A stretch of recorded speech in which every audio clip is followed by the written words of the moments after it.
नमस्ते, मैं doctor Zuber Khan, assistant professor geography, government college Bundi आपका स्वागत करता हूं बीए पार्ट प्रथम वर्ष भूगोल की कक्षा में। इस कक्षा में हम भूगोल के द्वितीय प्रश्न पत्र पर्यावरण भूगोल का अध्ययन करते हैं। आज हम पर्यावरण अवनयन या पर्यावरणीय अवक्रमण के बारे में जानेंगे। जैसा कि आपको इस शब्द के शाब्दिक अर्थ से पता चलता है, पर्यावरण अवनयन या पर्यावरणीय अवक्रमण अर्थात पर्यावरण के गुणवत्ता में कमी या उसकी गुणवत्ता में गिरावट को हम पर्यावरण अवनयन या पर्यावरणीय अवक्रमण कह सकते हैं। चलिए इसको आगे देखते हैं। पर्यावरण उन सभी दशाओं का योग है जो कि समस्त जीवधारियों के जीवन और विकास को प्रभावित करती हैं। पहले तो हम ये जाने कि वास्तव में पर्यावरण है क्या। पर्यावरण उन सभी दशाओं का योग है जो कि समस्त जीवधारियों के जीवन और उनके विकास को प्रभावित करती हैं। पर्यावरण उन सभी दशाओं का योग है जो कि जीवन उसको प्रभावित करती हैं। पृथ्वी के वर्तमान पर्यावरण को बनने में करोड़ों वर्ष का समय लगा है। ऐसा नहीं है कि जिस पर्यावरण को आज हम देख रहे हैं पृथ्वी पर वो अचानक बन गया या बहुत जल्दी से कुछ ही समय विशेष में बन गया, ऐसा नहीं है। आज जिस पर्यावरण में हम जी रहे हैं, जिस पर्यावरण को हम जानते हैं, उस पर्यावरण को बनने में एक बहुत लंबा समय लगा है और ये समय कोई छोटा मोटा नहीं बल्कि करोड़ों वर्ष का समय लगा है। आज से लगभग 5 अरब वर्ष पूर्व पृथ्वी पर ना जल था और ना ही जीवधारी थे। जब हम बात करते हैं आज से लगभग 5 अरब वर्ष पूर्व जैसा कि हम पृथ्वी की उत्पत्ति के बारे में पढ़ते हैं, जब पृथ्वी की उत्पत्ति हुई थी तो पृथ्वी उस समय एक अति तप्त अवस्था में थी। उस समय ना तो पृथ्वी के ऊपर आज की तरह जो जल विद्यमान है ऐसा जल था और ना ही किसी भी प्रकार के जीवधारी थे। जीवधारियों से तात्पर्य मैं एक कोशिकीय अमीबा, एक कोशिकीय प्रोटोजोआ या उससे भी नीचे मैं यूं कहूं कि बैक्टीरिया तक भी उस समय नहीं थे। मतलब जीवन नाम की कोई चीज पृथ्वी पर मौजूद नहीं हुआ करती थी। पर्यावरण के विभिन्न तत्वों की परस्पर अंतः क्रियाओं के परिणाम स्वरूप धीरे धीरे जैविक पदार्थों का विकास होता गया। अब पर्यावरण के अंदर क्या होता है, विभिन्न प्रकार की अंतः क्रियाएं होती हैं। जैसे कि हम जानते हैं किसी भी क्षेत्र विशेष का पर्यावरण क्या होता है, वहां की बाहरी दशाओं और क्षेत्र के जीवों की आपसी अंतः क्रियाओं का जो तंत्र होता है वो एक तरह से पर्यावरण वहां का निकल के आता है। धीरे धीरे वहां की आपसी अंतः क्रियाओं के कारण, पर्यावरण के वातावरण के तत्वों के कारण जैविक तत्वों का, जैविक पदार्थों का विकास होता चला गया। पर्यावरण गत्यात्मक होता है, इसमें समय व स्थान के साथ साथ परिवर्तन होता रहता है। हम ये देखते हैं कि जब समय व स्थान, समय आगे बढ़ने के साथ साथ पर्यावरण में परिवर्तन आता है, स्थान बदलने के अनुसार क्षेत्र विशेष का पर्यावरण भी बदलता चला जाता है। पर्यावरण मानव पर्यावरण का अभिन्न अंग है। अपने जन्म के साथ ही मानव पर्यावरण का उपयोग करने लगा था। मानव की प्रगति के साथ यह उपयोग बढ़ता चला गया। देखा जाए तो वर्तमान समय में विभिन्न जीवधारी, सभी जीवधारी पर्यावरण के अंग होते हैं, चाहे वो वनस्पति के रूप में हो या जीवधारियों के रूप में हो। पर यहां बात की जाती है मानव की। मानव पर्यावरण का एक अभिन्न अंग इसलिए कहा गया है क्योंकि मानव पर्यावरण को अन्य जीवधारियों की तुलना में बहुत ज्यादा प्रभावित करने की क्षमता रखता है। मानव के पास बुद्धि और कौशल है। बुद्धि के बल पर मानव कई बार ऐसे कार्य कर जाता है जिनके बारे में अन्य जीवधारी कल्पना भी नहीं कर सकते। अन्य जीवधारी अपने जीवन को एक नियत नियमों के अनुसार, प्रकृति द्वारा निर्धारित किए गए नियत और निर्धारित नियमों के अनुसार अपना जीवन जीते हैं। पर मानव अपनी बुद्धि व कौशल के बल पर उनमें किंचित परिवर्तन अवश्य कर सकता है। मानव इसी कारण मानव किसी क्षेत्र के पर्यावरण को ज्यादा प्रभावित करता है अन्य जीवों की तुलना में। आदि मानव पर्यावरण का दोहन सीमित रूप में करता था, अतः पर्यावरण संतुलन पर विशेष प्रभाव नहीं पड़ता था।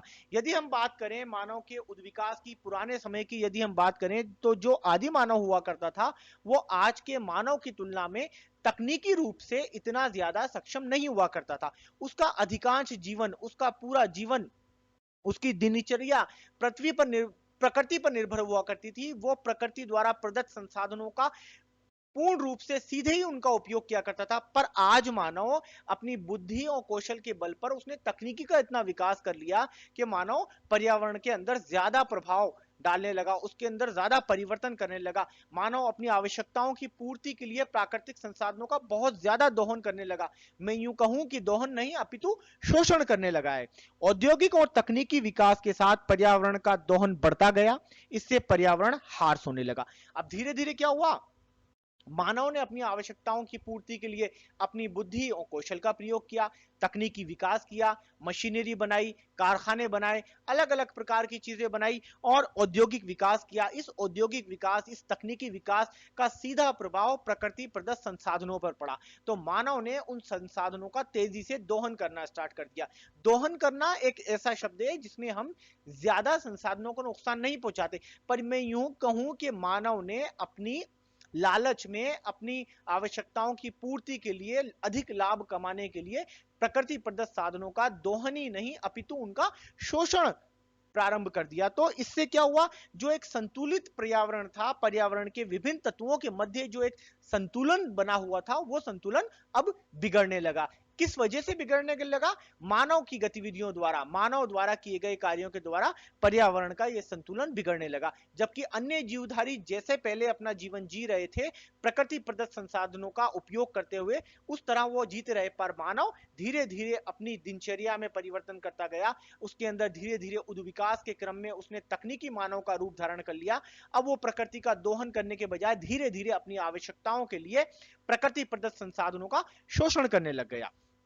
और मानव की इस प्रवृत्ति ने पर्यावरण के अंदर असंतुलन उत्पन्न कर दिया, जिससे कि पर्यावरण की गुणवत्ता में हार्स लगाने लगा, पर्यावरण की गुणवत्ता में कमी आने लगी, पर्यावरण के अंदर असंतुलन उत्पन्न होने लगा। और इसी क्रिया को हम आगे चलकर पर्यावरण अवकरण, अवक्रमण या पर्यावरण अवनयन की बात करते हैं।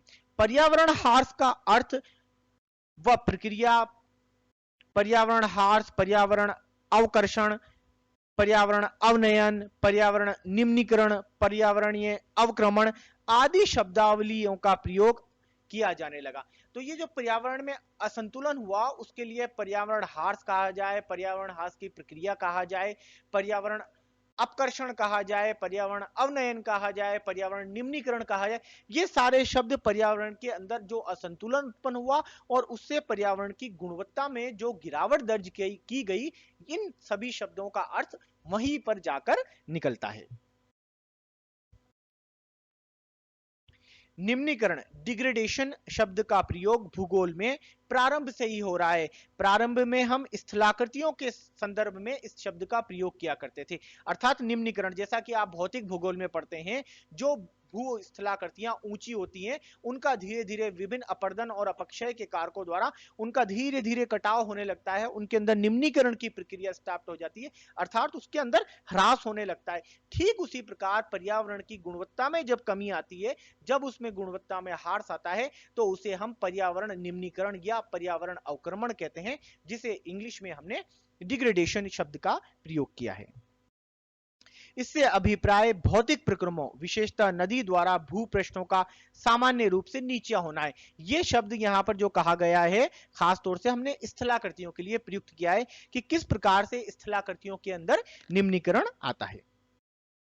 पर्यावरण के संबंध में इससे अभिप्राय किसी क्षेत्र में पर्यावरण विनाश की ऐसी प्रक्रिया से है जिसमें भौतिक वातावरण के एक या अधिक तत्वों की मौलिक प्रवृत्ति या गुणवत्ता में ह्रास हो जाता है, अर्थात पर्यावरण के तत्वों में विकृति उत्पन्न हो जाती है। अब जब हम बात करें कि पर्यावरण निम्नीकरण, पर्यावरण के संदर्भ में जब हम इस निम्नीकरण शब्द का प्रयोग करते हैं, तो इसका अभिप्राय किसी क्षेत्र के पर्यावरण विनाश की प्रक्रिया से होता है जिसमें भौतिक वातावरण के एक या एक से अधिक मौलिक तत्वों की गुणवत्ता में कमी आने लग जाती है, और उससे क्या होता है कि उस क्षेत्र के पर्यावरण के संतुलन में विकृति उत्पन्न हो जाती है, और इसी को हम आगे जाकर पर्यावरण अवकर्षण या पर्यावरण अवक्रमण के नाम से जानते हैं। मानव एवं पर्यावरण के संबंधों में आए असंतुलन के कारण विभिन्न पर्यावरणीय समस्याएं उत्पन्न हो रही हैं। जैसा कि मैंने आपको अभी बताया कि विभिन्न प्रकार के जीवधारी और उनका भौतिक वातावरण आपस में मिलकर किसी भी क्षेत्र के पर्यावरण का निर्माण करते हैं, और ये एक संतुलित अवस्था में रहता है। अब जीवधारियों की हम बात करें तो सब जीवधारियों के अंदर मानव एक ऐसा जीव है जिसके अंदर इस प्रकार की योग्यता है कि वो पर्यावरण को ज्यादा हद तक प्रभावित कर सकता है अन्य जीवों की तुलना में। अभी हमने पढ़ा था कि जिस प्रकार आदिमानव हुआ करता था, उसका अधिकांशतः जीवन इस तरह से बीतता था कि वो प्रकृति के बहुत नजदीक हुआ करता था, प्रकृति प्रदत्त संसाधनों का सीधे उपयोग किया करता था। पर वर्तमान समय में मानव की गतिविधियों में परिवर्तन आया। मानव आर्थिक विकास की दौड़ में आर्थिक मानव बन गया, उस और आर्थिक विकास के लिए उसने तकनीकी और औद्योगिकरण का सहारा लिया। जब औद्योगिकरण स्टार्ट हुआ, तकनीकीकरण स्टार्ट हुआ, तो प्रकृति प्रदत्त संसाधनों का बड़ी तेजी से उपयोग होने लगा। उन संसाधनों का द्रुत गति से उपयोग होने लगा। आवश्यकताओं की पूर्ति के लिए बहुत ज्यादा उन संसाधनों का उपयोग हुआ, जिससे वो अपनी दोहन की क्षमता से आगे चला गया। अब वो उन संसाधनों का शोषण करने लगा। जब प्रकृति प्रदत्त संसाधनों का अर्थात इन भौतिक, जैसा कि यहाँ पे आपको बताया गया है, मौलिक तत्वों के अंदर जब बहुत ज्यादा दोहन हुआ, उनका शोषण हुआ, तो इससे पर्यावरण के अंदर असंतुलन उत्पन्न हो गया। और यह असंतुलन बाद में जाके पर्यावरण की गुणवत्ता ह्रास के नाम से जाना गया। मानव पर्यावरण सहसंबंधों में आए असंतुलन विभिन्न प्रकार की पर्यावरणीय समस्या उत्पन्न करते हैं। जब मानव और पर्यावरण के बीच का जो संबंध है, उसमें जब कभी भी असंतुलन उत्पन्न हो जाता है, तो कई प्रकार की पर्यावरणीय समस्याएं हमें देखने को मिलती हैं। आगे के अध्याय में उन पर्यावरणीय समस्याओं का हम विस्तृत रूप से अध्ययन करेंगे। जैसे कि मैं आपको बता देता हूं, पर्यावरण प्रदूषण एक प्रकार की बहुत बड़ी समस्या है जो आज के समय में हम देख रहे हैं। मानव ने अपनी विभिन्न आकांक्षाओं की पूर्ति के लिए पर्यावरण संतुलन को अव्यवस्थित कर दिया। ये मैंने आपको बताया, मानव की गतिविधियों में परिवर्तन हुआ, मानव की ने अपनी आवश्यकताओं के लिए अपनी प्रवृत्ति बदल दी, और इस प्रवृत्ति बदलाव, गतिविधियों में इस बदलाव के कारण पर्यावरण के अंदर असंतुलन उत्पन्न हो गया। इस प्रकार मानव द्वारा पर्यावरण पर किए गए अवांछनीय एवं अदूरदर्शितापूर्ण अतिक्रमण से ही पर्यावरण ह्रास हुआ। आज यदि हम पर्यावरण ह्रास की बात करते हैं, पर्यावरण अवकर्षण या अवक्रमण की बात करते हैं, तो हम ये देखते हैं कि शायद एक शताब्दी, या आज से मैं यूं कहूं कि 2 शताब्दी पूर्व, जब औद्योगिक क्रांति नहीं आई थी, उससे पहले पर्यावरण बहुत शुद्ध था। पर्यावरण में बहुत अच्छा संतुलन हुआ करता था। जिस यदि पर्यावरण के अंदर एक छोटी सीमा तक अवक्रमण या अवकर्षण आता है, तो पर्यावरण प्रकृति उसे स्वयं समायोजित कर लेती। पर जब कभी भी उस सीमा से आगे बढ़कर उसके अंदर असंतुलन उत्पन्न होता है, तो ऐसी स्थिति पर्यावरण के अंदर विकृति उत्पन्न कर देती है, और इस विकृति को हम पर्यावरण अवकर्षण के नाम से जानते हैं। और आगे चलकर जब ये पर्यावरण अवकर्षण आगे बढ़ता है, तो वो विभिन्न प्रकार के पर्यावरणीय संकटों के रूप में हमारे सामने आता है। पर्यावरण जैविक तथा अजैविक तत्वों का समूह है।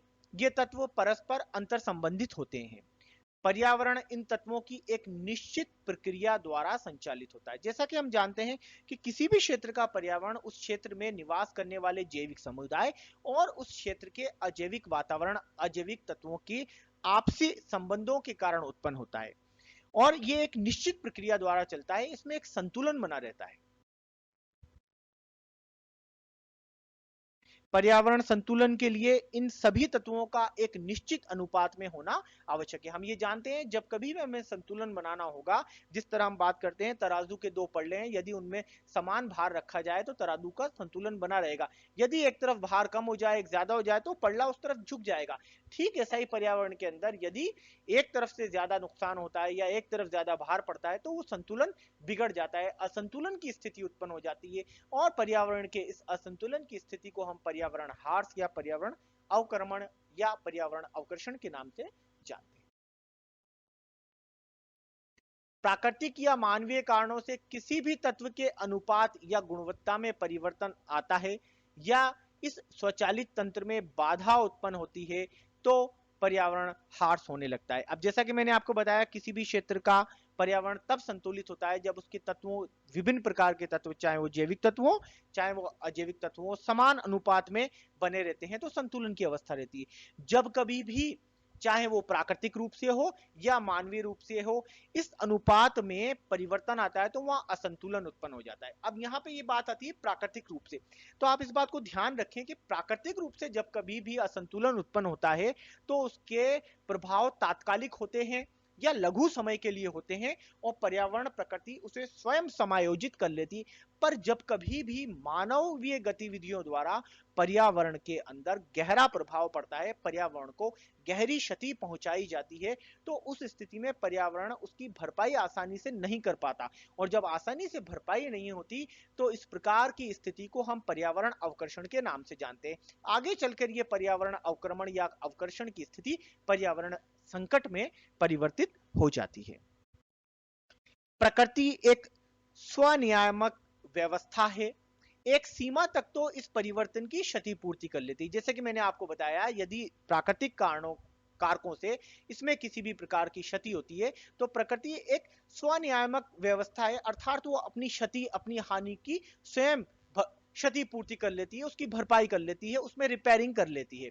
किंतु जब मानवीय हस्तक्षेप अधिक होने लगता है तो पर्यावरण हार्स होता है, अर्थात पर्यावरण का हार्स मानव द्वारा शत्रुतापूर्ण व्यवहार करने पर ही होता है। जब मानव पर्यावरण के साथ इस प्रकार का व्यवहार करे जैसे कि मानव प्रकृति का जीव ना होकर बल्कि उसका शत्रु हो, वो निर्ममता से उसका शोषण करे। भाई लकड़ी चाहिए, व्यवसाय की लकड़ी चाहिए, तो लकड़ी के जंगल नाश कर दिए, समूल वनों का नाश कर दिया। इस प्रकार से जब निर्ममता से प्रकृति के ऊपर हमला बोला जाता है अपने लालच के लिए, अपने लाभ के लिए, तो उसके परिणाम पर्यावरण अवकर्षण के रूप में हमें देखने को मिलते हैं और हमारे सामने आते हैं। जब पर्यावरण के तत्व अपने प्राकृतिक या मौलिक गुणों के विपरीत प्रभाव डालने लगते हैं तो पृथ्वी पर समस्त जीवधारियों का जीवन संकटमय हो जाता है। अब आप देखते हैं कि जब पर्यावरण के तत्व अपने प्राकृतिक या मौलिक गुणों के विपरीत प्रभाव डालने लगते हैं तो ऐसी स्थिति में क्या होगा कि जितने भी जीव उस पर्यावरण में रह रहे हैं उनका जीवन संकट में आ जाएगा। वहां पे जब तक किसी भी क्षेत्र के अंदर जीवन तब तक चलता है जब तक वहां जीवन जीने के लिए अनुकूल परिस्थितियां और संभावनाएं मौजूद रहती हैं। और किसी भी क्षेत्र की अनुकूल परिस्थितियां व संभावनाएं वहां के प्राकृतिक व मौलिक तत्व, मौलिक गुण होते हैं। जब उसके अंदर प्राकृतिक तत्वों में और संसाधनों में परिवर्तन आ जाता है तो ऐसे क्षेत्र के अंदर जीवधारियों के लिए बड़ी मुश्किल हो जाती है। या तो उन्हें वहां पे हुए परिवर्तन के साथ सामंजस्य करना पड़ता है, जो जीवधारी उस परिवर्तन के साथ सामंजस्य स्थापित कर लेते हैं वो अपना जीवन बचा लेते हैं, अन्यथा बचे हुए जीवधारियों को अपने जीवन से हाथ धोना पड़ता है। पर्यावरण की इस परिवर्तित स्थिति को पर्यावरण हार्स कहा जाता है। तो अब इस अध्याय में आप समझ चुके हैं कि पर्यावरण अवक्रमण क्या है, पर्यावरण हार्स किसे कहा जाता है। इसी अध्याय से संबंधित आपके लिए असाइनमेंट के रूप में निम्न 2 प्रश्न दिए गए हैं। पहला प्रश्न यह है कि पर्यावरण अवक्रमण किसे कहते हैं। आपको पर्यावरण अवक्रमण की परिभाषा देनी है। इस प्रश्न का उत्तर आप अधिकतम 20 शब्दों में दे सकते हैं। और दूसरा क्वेश्चन ये है पर्यावरण अवक्रमण पर आपको एक लेख लिखना है, उसका उत्तर आप अधिकतम 200 शब्दों में दे सकते हैं। धन्यवाद।